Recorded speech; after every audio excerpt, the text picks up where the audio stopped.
최근에 스티븐 스필버그가 감독한 영화 링컨이 아직 발표는 안 됐지만 아카데미상 그 수상 각 부문 중에서 12개 부문의 수상 후보에 올라 화제작으로 떠올랐습니다. 한번 개봉이 되면 함께 좀 보고 싶은 귀한 영화인 것 같은데요. 에브라임 링컨은 지금도 미국에서 가장 존경받는 대통령이죠. 노예제도 폐지를 놓고 치열하게 싸웠고 또한 남북 전쟁을 치렀습니다. 링컨은 전쟁에서 승리하고 다음과 같은 명언을 남겼습니다. 우리에게 로버트 리 같은 남군의 명장이 없었음이 오히려 다행이었네. 그래서 우리는 기도로 하나님을 의지할 수밖에 없지 않는가. 멋진 말이죠. 또한 전쟁 이후에 북군의 그 승리의 원인을 분석하자 그 참모들의 분석한 글을 보고 나서 대통령이 이렇게 말했다고 합니다. 가장 중요한 것을 빠뜨렸네. 그것은 기도일세. 정말 이것도 엄청난 명언이죠. 최고의 명언을 또한 남깁니다. 참모들이 이제 대통령의 그 승리의 업적을 치하하고 칭찬하자 링컨이 이렇게 말했다고 합니다. 아닐세, 치하를 받으실 분은 하나님이시네. 승리를 주신 그분에게 엎드려 감사를 드리세. 우리는 지난 주일날 광야의 기적을 함께 나누었습니다. 200만 명이 넘는 큰 민족이 40년간 아무것도 없던 광야에서 생존한 것, 그것은 바로 하나님의 위대한 영광을 나타낸 기적 그 자체였습니다. 근데 그 기적의 한 가운데에는 바로 모세라는 지도자가 있었죠. 기도하는 지도자 모세. 이스라엘 백성들은 지금 이집트에서 400년간의 노예살이를 마치고 홍해를 가로질러 시내산에 도착했습니다. 그러나 하나님의 영광이 장렬하는 시내산 앞에서 그들은 모세라는 지도자가 없자 핑계를 대며 우상을 만들었습니다. 하나님의 영광 앞에, 그리고 그 불기둥이 가득한 그 산 앞에서 금송아지를 만들어 가증스럽게 우상을 숭배했던 것입니다. 그러자 그들이 하나님 앞에 큰 심판을 받았고 하나님 앞에 너희는 곧 진멸할 것이라는 그런 준엄한 말씀을 듣습니다.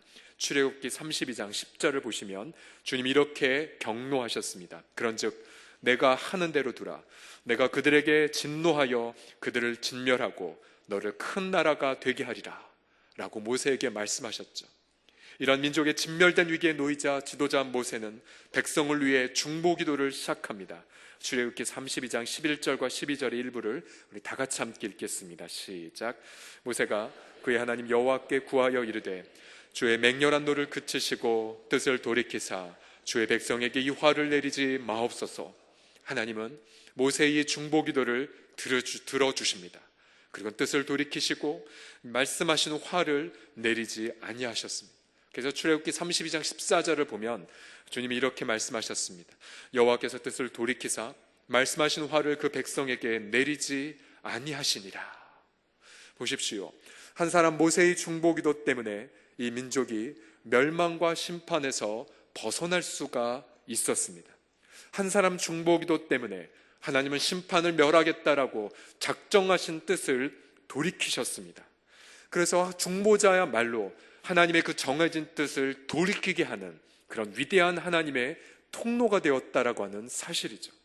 그래서 저는 우리 가운데에 이제 우리의 가정의 운명은 이것으로 끝났다느니, 아니면 우리의 사업체의 결말은 이렇게 될 수밖에 없다라고 단정했다면, 그러나 우리 이 중보자들이 일어나서 뜻을 돌이키시는 하나님, 천지를 주관하시는 그 하나님 앞에 모세처럼 나아갈 때에 우리도 모세와 같은 기가 막힌 응답을 경험할 수 있음을 믿으시기 바랍니다. 그래서 우리는 이러한 기도를 합니다. 하나님, 이 밤에 우리 모두가 모세처럼 가족을 위해 기도하는 중보자들, 또 기업을 위해 중보하는 지도자들, 그리고 이 민족을 위해 기도하는 중보자가 우리 가운데에 일어나게 하여 주시옵소서라고 우리가 함께 기도하기를 원합니다. 그렇다면 우리는 본문에서 모세처럼 중보기도 할 때에 모세를 통해서 배울 수 있는 중보기도의 특권은 무엇이겠습니까? 중보자가 아니면 절대로 경험할 수 없는 그런 특권과 같은 은혜가 있다면 무엇일까요? 첫째로, 중보자의 특권은 하나님의 임재를 위해 가장 소중한 것을 내려놓을 수 있는 특권이 있습니다. 우리 함께 첫 번째 교훈을 읽겠습니다. 시작. 하나님의 임재를 위해 이 문장 자체가 굉장히 역설을 담고 있지 않습니까? 어찌 내려놓는 것을 특권이라고 묘사할 수가 있겠습니까? 그런데 한번 설명을 들어보십시오. 이제 이스라엘 백성들은 모세의 중보 기도를 통하여 멸망에서 가까스로 벗어났습니다. 그런데 더 나아가 그들이 그토록 사모했던 기도의 응답까지도 보장을 받습니다. 출애굽기 33장 1절 3절 말씀을 함께 읽겠습니다. 시작. 여호와께서 모세에게 이르시되 너는 네가 애굽 땅에서 인도하여 낸 백성과 함께 여기를 떠나서 내가 아브라함과 이삭과 야곱에게 맹세하여 네 자손에게 주기로 한 그 땅으로 올라가라. 내가 사자를 너보다 앞서 보내어 가나안 사람과 아모리 사람과 헷 사람과 브리스 사람과 히위 사람과 여부스 사람을 쫓아내고 너희를 젖과 꿀이 흐르는 땅에 이르게 하려니와. 거기까지입니다. 자, 본문을 보십시오. 이 내용은 이스라엘 백성들이 그토록 기다려왔던 내용입니다. 왜입니까? 그들은 400년간 이 날이 이루어지기를 기다렸죠. 400년간 그들은 젖과 꿀이 흐르는 땅을 사모했습니다. 더군다나 하나님은 그 약속의 땅까지 나의 사자, 즉 나의 천사를 앞서 보내주시겠다고도 말씀하십니다. 그리고 앞서 가면 거기 있는 가나안 7족속을 다 내 앞에서 내쫓는다고 약속도 해주십니다. 전쟁도 승리할 것이라고 말씀하십니다. 그래서 이제 그들은 그토록 기다려왔던 젖과 꿀이 흐르는 땅에 400년 만에 당도할 보장을 받은 것입니다. 얼마나 기쁜 기도의 응답이겠습니까? 그런데 그 다음의 구절이 걸리게 만듭니다. 치명적인 문제가 이 기도 응답 혹은 형통함 안에 포함되어 있었습니다. 우리 출애굽기 33장 3절을 계속 읽겠습니다. 시작. 나는 너희와 함께 올라가지 아니하리니 너희는 목을 기울인 백성이즉 내가 길에서 너희를 진멸할까 염려함이니라 하시니. 단서가 있습니다. 내가 다 허락해 주겠다. 그런데 나는 너희와 함께 가지 않겠다 라고 말씀하십니다. 이제 더 이상 하나님의 임재는 너희들의 그 마음의 강팍함 때문에 나는 허락하지 않겠노라고 말씀하신 것입니다. 즉 그들의 삶에는 형통함이 있겠지만 또 그들의 인생의 성공은 보장되었지만 그러나 형통과 성공의 정점을 바라보니까 하나님의 임재는 없는 것입니다. 더군다나 모세에게도 이 조언은, 이 제안은 굉장히 달콤합니다. 하나님은 너도 일어나서 이 백성들과 함께 가거라라고 모세에게 제안하신 상황이었거든요. 그런데 모세는 이 상황을 자세히 들어보니까 400년간 기다려왔죠. 그리고 요거 하나 때문에, 이 프로젝트 하나 때문에 여기까지 달려왔는데, 그리고 자신의 목적도 이스라엘이 그렇게 광야에서 고생하고 그리고 10가지 재앙을 관통하는 등 그런 수고를 한 목적이 바로 젖과 꿀이 흐르는 땅을 이 백성에게 주는 것 아니겠습니까? 그냥 하나님 앞에 좋습니다, 그러면 저 그렇게 하겠습니다라고 말 한마디 하면 이 지도자로서의 사명은 다 끝난 것이 아닙니까? 우리 같으면 이 제안 주님 감사합니다라고 받았을 것입니다. 그러나 모세는 여기서 중요한 결단을 하나 합니다. 그것은 400년간 기다렸고 자신의 수고와 땀방울이 있는 그 프로젝트가 응답되는 직전이라 할지라도 하나님이 계시지 않으면 저는 그건 포기하겠다라고 담대하게 선포하는 것입니다. 15절 말씀을 다 같이 읽겠습니다. 시작. 모세가 여호와께 아뢰되 주께서 친히 가지 아니하시려거든 우리를 이곳에서 올려보내지 마옵소서.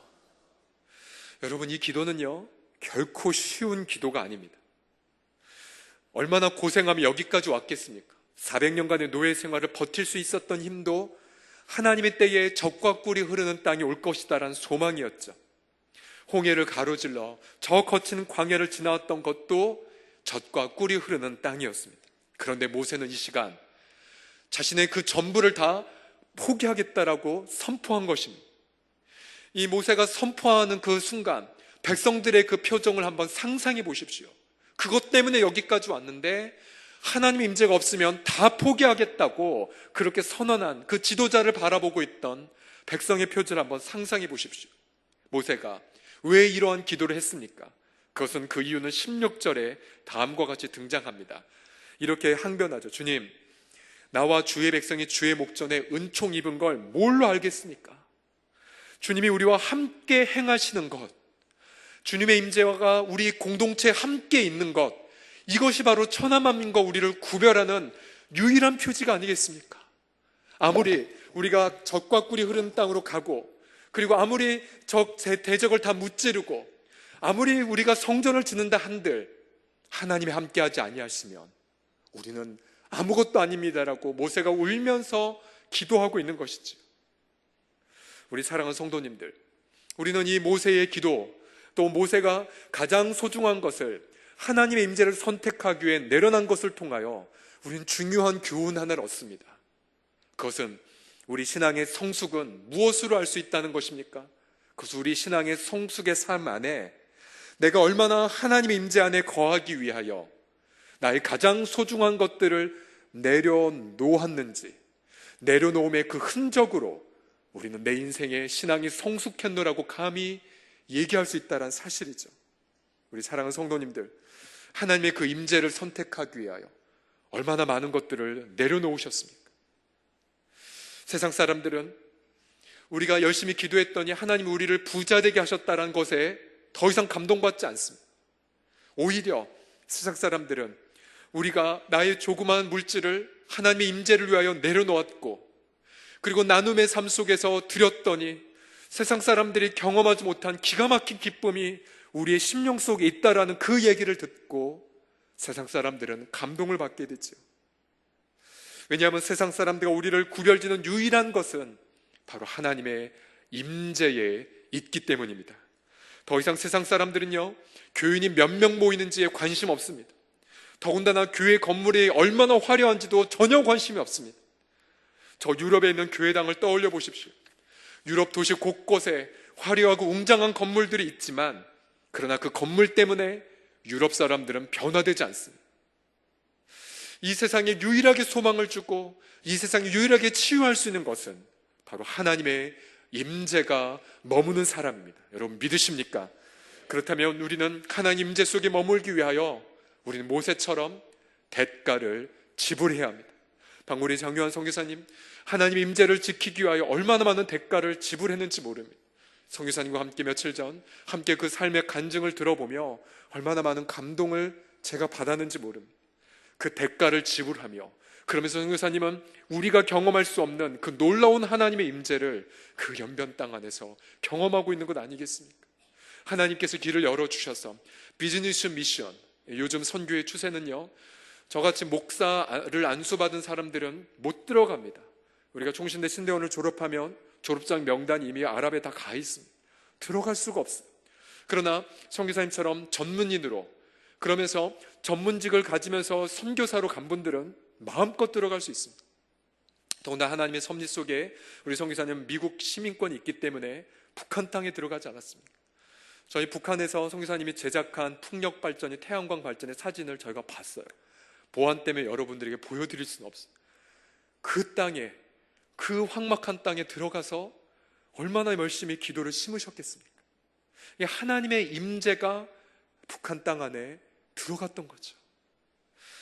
우리 사랑하는 성도님들, 저희는 우리 심야 기도에 모인 성도라면은 적어도 이런 기도예요. 하나님, 저도 모세처럼 하나님의 임재를 확보하기 위하여 그것이 내 시간의 노력을 했고 내가 인생에 정말 그거 하나를 바라보고 왔다 할지라도 기쁨으로 내려놓을 수 있는 내려놓음의 흔적들이 우리 심야기도 성도들의 삶 속에 가득히 넘쳐나시기를 예수님의 이름으로 축복합니다. 두 번째로 우리가 모세를 통해서 배울 수 있는 중보기도의 특권은 무엇입니까? 그것은 하나님 백성을 위해 자신의 생명을 드릴 수 있는 특권이에요. 이것도 말이 안 되는 말이죠. 생명을 드리는 것이 어찌 특권이 될 수 있습니까? 그러나 이것은 중보자만이 드릴 수 있는 선택된 사람들의 몫이기에 특권이라고 묘사를 했습니다. 하나님의 심판을 철회하시고 백성을 용서했던 것은 모세의 중보기도 때문이었죠. 그런데 다시 중보기도의 그 본질이 무엇이길래 하나님의 심판마저도 멈추게 한 것입니까? 그 해답을 32장 30절, 바로 앞장에 있는 30절과 32절에서 얻을 수가 있었습니다. 우리 앞장으로 넘어가서 30절과 32절 말씀을 다 같이 읽겠습니다. 시작. 이튿날 모세가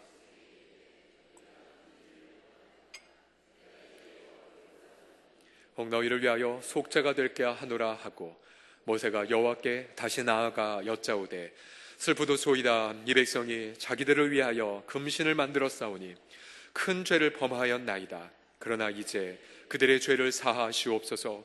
그렇지 아니하시면 원하건대 주께서 기록한 책에서 내 이름을 지워버려 주옵소서. 보십시오. 내가 너희를 위해 기도하겠다라고 말하면서 모세는 이 말을 추가합니다. 내가 너희를 위하여 속죄가 될까 하노라. 여기서 말하는 속죄라는 단어는 원래 이 히브리어 원문을 보게 되면 내 자체가 너희의 죄를 하나님 앞에 덮을까 하노라. 즉 죄를 덮다라는 뜻도 있고, 또 한편에는 내가 너희를 위하여 대신 내가 너희를 위해 구속하는 구속물이 되려 함이라 라는 뜻이죠. 죄를 속하기 위해서는 반드시 대가가 필요합니다. 왜냐하면 죄의 삭은 사망이기에 사망의 역할을 대신할 것이 필요하죠. 그래서 모세는 감히 하나님께 나아가 이러한 기도를 합니다. 주님, 생명책에서 저를 지워주십시오. 그러니까 자신의 생명을 백성을 위해 지불한다는 뜻입니다. 그리고 이 백성의 죄를 내 생명으로 덮어달라고 기도하죠. 모세뿐만 아니라 또 비슷한 기도를 한 사람이 신약에 한 분 더 있습니다. 그분은 사도 바울입니다. 바울은 자신의 동족 이스라엘 백성들, 자신의 가족의 구원을 위하여 이러한 기도를 올렸죠. 로마서 9장 3절을 다 같이 읽겠습니다. 시작. 나의 형제 곧 고륙의 친척을 위하여 내 자신이 저주를 받아 그리스도에게서 끊어질지라도 원하는 바로라. 바울은 자신이 저주를 받아 구원의 생명이신 예수님에게 떨어진다 할지라도 원하는 것은 자신의 가족의 구원, 동족의 구원이라고 말했습니다. 이 얼마나 대단한 기도입니까? 바울은 이 생명을 드리는 이 기도를 드리면서 수많은 이스라엘 백성들을 복음으로 구원하였죠. 그런데 모세의 기도, 바울의 기도, 우리 주님은요 사실 응답하지 않으셨습니다. 왜냐하면 백성의 죄는 용서하셨지만, 그리고 이스라엘 백성들은 구원했지만, 정작 주님은 바울의 생명을 거둬가지도 않으셨고 모세의 삶도 지워지지 않으셨기 때문이죠. 왜 그랬습니까? 하나님께서도요 오늘날 우리 이 시대에 우리에게도요 가끔씩 날마다 이 질문 던지시면 살 수 없겠지만 아주 가끔씩 이런 질문을 던지십니다. 사랑하는 아들아, 사랑하는 딸아, 너희 생명을 너희 가족을 위해 혹은 너희의 공동체를 위하여 드릴 수 있느냐? 라는 질문을 주님은 가끔씩 던지십니다. 제가 처음 이 질문을 받았을 때에는 모교회에서 청소년 사역을 할 때였습니다. 날마다 그 봉천동에 그 가난한 10대들과 더불어서 또 교회 재정은 없으니까 늘 떡볶이, 또 순대, 아니면 떡볶이 튀김으로 연명하면서 그렇게 섬겼을 때에 어느 날 주님이 제게 이런 질문을 던지셨습니다. 경철아, 너 이 아이들을 위해 네 생명을 내게 줄 수 있겠냐? 이 질문 앞에 제가 뭐라고 답변했겠습니까? 주님, 멋있게 제 자신을 드리겠습니다 라고 기도하지 않고요, 제가 머뭇거렸습니다. 그리고 솔직히 제가 이렇게 기도했습니다. 주님, 제 미래가 창창한데 이 봉천동의 아이들 위해 제 생명을 바치다니요, 그럴 수 없습니다 라고 솔직히 저 혼자 몰래 기도했습니다. 그 다음부터 계속 갈등과 고민의 연속이었습니다. 주님은 계속 강하게 책망하진 않았지만 아주 부드럽게, 주님의 특기이십니다. 아주 부드럽게 말씀하시면서 은근하게 이렇게 말씀하셨습니다. 경찰아, 너 아냐? 너 허물과 죄로 죽어서 아무런 가치가 없는데 난 너를 위해 내 생명을 바쳤다. 끝. 거기까지. 더 얘기 안 하시고 거기까지만 얘기하십니다. 날마다 그거를 보여주시면, 십자가의 사랑을 보여주시니 어떻게 하겠습니까? 사도 바울의 고백대로 그리스도의 사랑이 우리를 강권하신도다. 하나님은 강권하신 적 없습니다. 그러나 그분은 그리스도의 사랑을 보여주셔서 제 마음을 강권하자 결국은 드렸죠. 주님, 아깝지만, 제 미래가 아깝지만 바치겠습니다. 정말 저는 그 해에 심각하게 올해가 내 인생의 마지막이겠구나 라고 심각하게 생각을 했습니다. 물론 그 해에 저는 죽지 않았습니다. 그 다음에도 살았고 여기까지 생존해 있습니다. 그러면서 저는 알았습니다.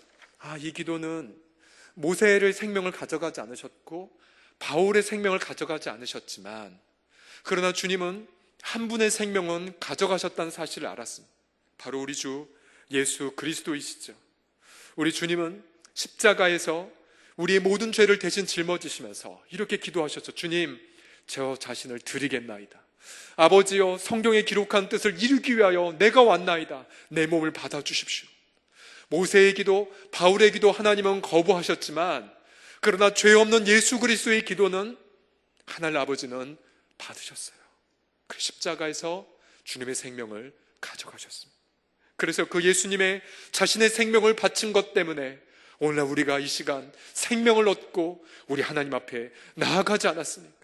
그래서 주님 오늘도 이 밤에 성령 안에서 그리스도의 사랑으로 우리에게 동일하게 말씀하십니다. 사랑하는 아들아, 사랑하는 나의 딸아, 너도 나와 함께 너의 영혼을 중보자로 바치지 않겠니? 바치지 않겠니? 오늘 새벽에 주 앞에 기도하는데 주님이 동일한 그런 질문을 던지셨어요. 제가 뭐라고 답변했는지 다 공개할 수는 없지만 주 앞에 이러이러하게 답변을 하면서 그 답변 안에 주님이 제게 보장해 주시고 확신시켜 주시는 약속과 비전이 있었습니다. 그렇구나. 바로 이것이 계속해서 담임 목사직을 수행하는 분명한 하나님의 원하심이구나. 그러면서 주 앞에 그런 동일한 기도를 합니다. 제가 여러분 앞에 처음에 서면서 말씀드렸던 거 기억하십니까? 저 혼자 제 자신을 드리지 않겠노라고. 저는 오늘 이 밤에 아까 우리가 새로운 찬양이라고 불렀지 않았습니까? 살아도 주를 위해, 죽어도 주를 위해. 바로 빌립보서에 있는 바울의 고백을 정말 아름다운 찬양으로 만든 것이죠. 그 찬양을 들으면서 저는 굉장히 행복했습니다. 왜냐하면 그 가사의 내용대로 우리가 함께 이렇게 모인 것은 무엇 때문에 모였습니까? 함께 죽는 것을 축하하기 위해, 함께 내려놓는 것에 기뻐하고 행복해하기 위해. 그래서 우리는 다른 사람 보고는 말 못해요. 너 빨리 죽어라고, 너 빨리 십자가 져라고 다른 사람이 얘기하지 못합니다. 그러나 우리 공동체는 무엇입니까? 내 자신을 기쁨으로 내려놓을 때에 옆에서 박수 쳐주고 함께 즐거워할 사람이 있기에, 내가 내 자신의 생명을 내려놓았을 때에 함께 내려놓는 나의 지체들이 있기에, 그래서 우리 공동체가 행복한 것이 아니겠습니까? 저는 우리 서울홍성교회가 예수님 다시 오시는 날까지 날마다 우리의 가장 소중한 것을 내려놓고 날마다 우리의 생명을 중보기도로 바치는, 그래서 주님의 그 기쁨과 임재가 머무는 공동체가 되기를 이 자리에 임재하신 예수 그리스도의 이름으로 간절히 축복합니다. 마지막으로 우리가 모세를 통해 배울 수 있는 중보기도의 특권은 이것입니다. 바로 하나님의 영광을 위해 주님과 친밀하게 교제하는 특권입니다. 모세는 자신과 자신의 공동체에서 가장 소중한 것을 포기했죠. 그런데 이 감동적인 이야기의 한가운데에는 중요한 하나의 이야기가 삽입되어 있습니다. 우리가 종종 성경을 읽다가 갑자기 이야기의 물줄기가 다른 곳으로 갔다가 원래의 물줄기로 왔다면 그 삽입된 기록은 굉장히 중요한 메시지를 갖고 있는 것입니다. 그 이야기가 바로 회막에 대한 스토리입니다. 회막. 우리 출애굽기 33장 9절과 11절을 다 같이 읽겠습니다. 시작. 모세가 회막에 들어갈 때에 모세가 말씀하시니 사람이 자기의 친구와 이야기함 같이 여호와께서는 모세와 대면하여 말씀하시며, 모세는 진으로 돌아오나 눈의 아들 젊은 수종자 여호수아는 회막을 떠나지 아니하니라. 아멘. 모세는 백성이 사는 일상의 삶을 떠나 구별하여 회막을 만듭니다. 회막. 여기서 말하는 회자는 말 그대로 미팅 장소입니다. 하나님과 만남의 장소. 흥미롭게도 이 회라는 이 단어는 두 가지 뜻이 더 있습니다. 만남 그 자체도 의미하지만 약속된 시간 혹은 약속된 장소도 함의되어 있습니다. 즉 모세는 하나님과의 약속된 시간과 하나님과의 약속된 장소를 구별하여 회막을 만들었던 것이죠. 모세가 그 회막에 들어가면 하나님의 임재를 상징하는 구름 기둥이 회막문에 섭니다.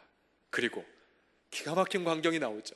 사람이 자신의 친구와 종일 대화를 나누듯 주님이 모세와 대면하며 말씀을 하십니다. 영성경 보면 face to face, 얼굴과 얼굴을 마주대하며 친구처럼 모세가 주님과 대화를 나눕니다. 여러분, 얼마나 이것이 부러운 장면입니까? 더군다나 본문을 자세하게 보면 주체는요, 모세가 아닙니다. 모세가 하나님과의 임재가, 하나님과의 교제가 사모되어서 갔다기보다는 하나님이 모세와 교제하고 싶으셔서 기다렸다가 모세가 회막문에 들어오면, 그 약속된 시간과 약속된 장소에 들어오면 하나님은 기다렸다는 듯이 구름기둥으로 임재하셔서 모세, 나 너 보고 싶었다, 모세, 너 나와 함께 교제하고 싶다라고 대화를 나눈 그런 뉘앙스가 본문에 있다는 사실이죠. 우리 사랑하는 성도님들, 우리 주님은요, 우리와 교제하기 위하여 우리를 창조하셨고 구원하신 것을 여러분 믿으십니까? 고린도전서 1장 9절 말씀을 다 같이 읽겠습니다. 시작. 너희를 불러 그의 아들 예수 그리스도 우리 주와 더불어 교제하게 하신 하나님은 신실하시도다. 할렐루야. 왜 불러주셨냐고요? 예수님과 교제하기 위해. 누가 더 열망하신다고요? 우리가 아니라 주님이 더 열망하신다고 말씀하고 계십니다. 주님은 우리를 기다리고 계십니다. 우리가요, 처음에 기도의 훈련을 받을 때에는 정해진 시간, 정해진 장소를 정해 성경을 묵상하고 기도하고자 힘쓰지요. 때로는 의무감 때문에, 때로는 하나님의 그 터치의 황홀감 때문에 기도의 자리에 나아갑니다. 그러다가 우리의 이 기도의 영성이 획기적으로 깊어지는 타이밍이 옵니다. 그때가 언제인 줄 아십니까? 그것은 내가 주님을 찾기 이전에 주님이 나와 먼저 교제하기를 원하신다는 사실을 깨닫는 그 순간,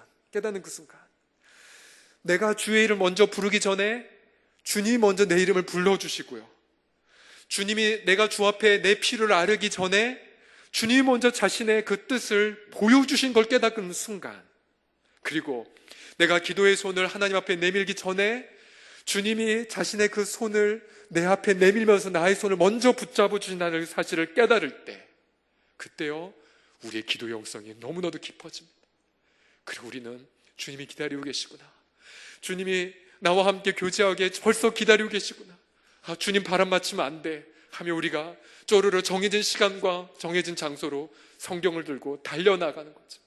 주님과의 그 교제의 축복, 바로 그것은 모세처럼 백성을 위해 기도하는 중보자만이 경험할 수 있는 세상이 줄 수 없는 황홀한 특권임을 믿으시기 바랍니다. 주님은 나와 교제하기 위하여 십자가에서의 죄 문제를 해결해 주셨죠. 우리는 기억합니다. 주님이 십자가에 달려 돌아가시는 순간, 주님과의 그 교제를 가로막았던 걸 상징하는 두꺼운 휘장이, 지성소와 성소로가 말했던 성소 휘장이 단숨에 찢어진 것을 알고 있지 않습니까? 히브리서 10장 19절에서 20절 말씀을 함께 확신을 가지고 읽겠습니다. 시작. 그러므로 형제들아, 우리가 예수의 피를 힘입어 성소에 들어갈 담력을 얻었나니 그 길은 우리를 위하여 휘장 가운데를 열어놓으신 새로운 살 길이요, 휘장은 곧 그의 육체니라. 할렐루야. 언제든지 예수의 피를 의지하며 우리를 기다리시는 주님 앞에 담대하게 나아가 우리 주님과 애틋한 교제를 나누시는 저와 여러분이 다 되시기를 예수님의 이름으로 축원합니다. 예수님을 사랑했던 한 청년이 있었습니다. 휘튼 대학교를 다니며 다른 학생들과 전도 여행을 하였고, 무엇보다 이 청년은 정말 젊었을 때부터 주님과 깊은 교제를 갖기를 열망했습니다.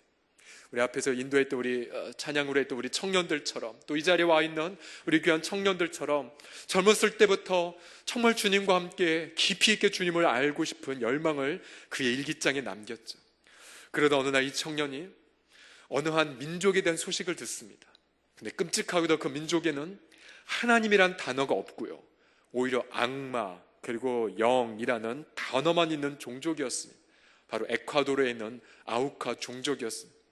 복음을 말 그대로 한 번도 들어보지 못한 이른바 미전도 종족이었죠. 이 청년은 성경을 계속해서 묵상하면서 기도했습니다. 그리고는 민수기 말씀, 신명기 말씀, 여러 말씀들을 통하여서 자신이 가야겠노라고 결단을 내립니다. 그 종족은 외부인을 만나 무조건 살해하는 관습을 가진 악독한 종족이었지만, 이 젊은이와 또한 다른 동료 4명과 함께 밀림으로 들어가 복음을 전할 준비를 합니다. 그리고 접촉을 시도했습니다. 그러나 접촉을 시도하고 나서 얼마 안 있어서 그들은 아우카 부족의 창에 맞아 모두 다 죽었습니다. 그 나이가 바로 29살.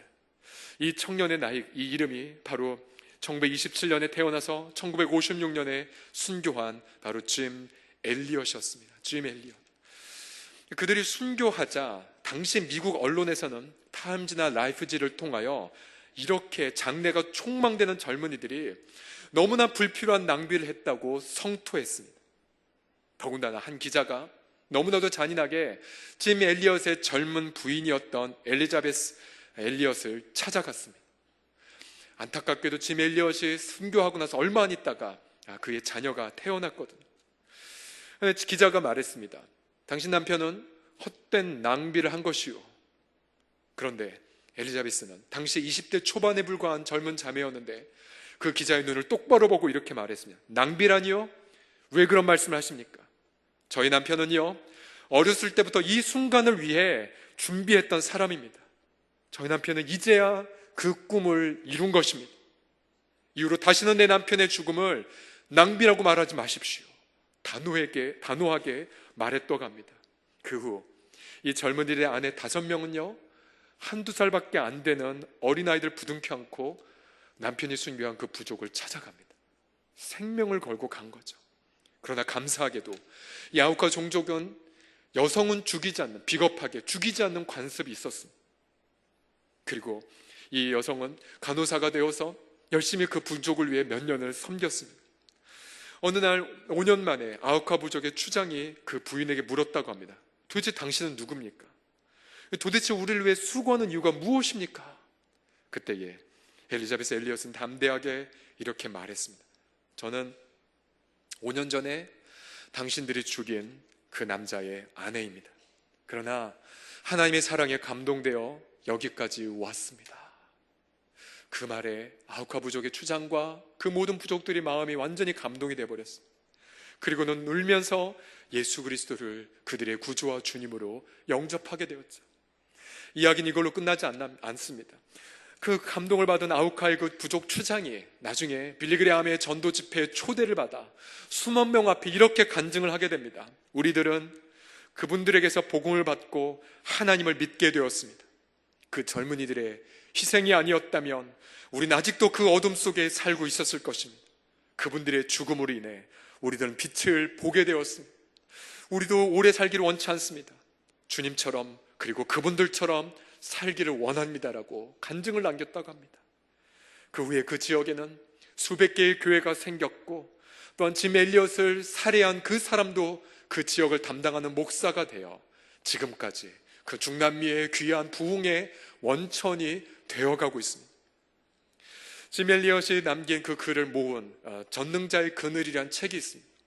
이 책은 우리가 주님을 따라가는 제자된 사람으로서 반드시 일독을 해야 될 귀한 고백입니다.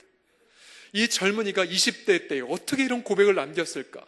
우리는 경이감을 가지고 이 책을 보게 되죠. 짐 엘리엇이 20살 때에 이러한 고백을 남겼습니다.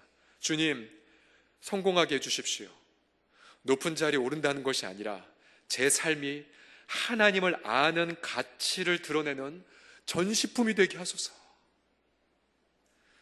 그리고 조금 있다가 이 엘리엇은 아주 너무나도 명언을 우리 가운데 남겨줍니다. 영원한 것을 얻고자 영원할 수 없는 것을 버리는 자는 결코 바보가 아니다.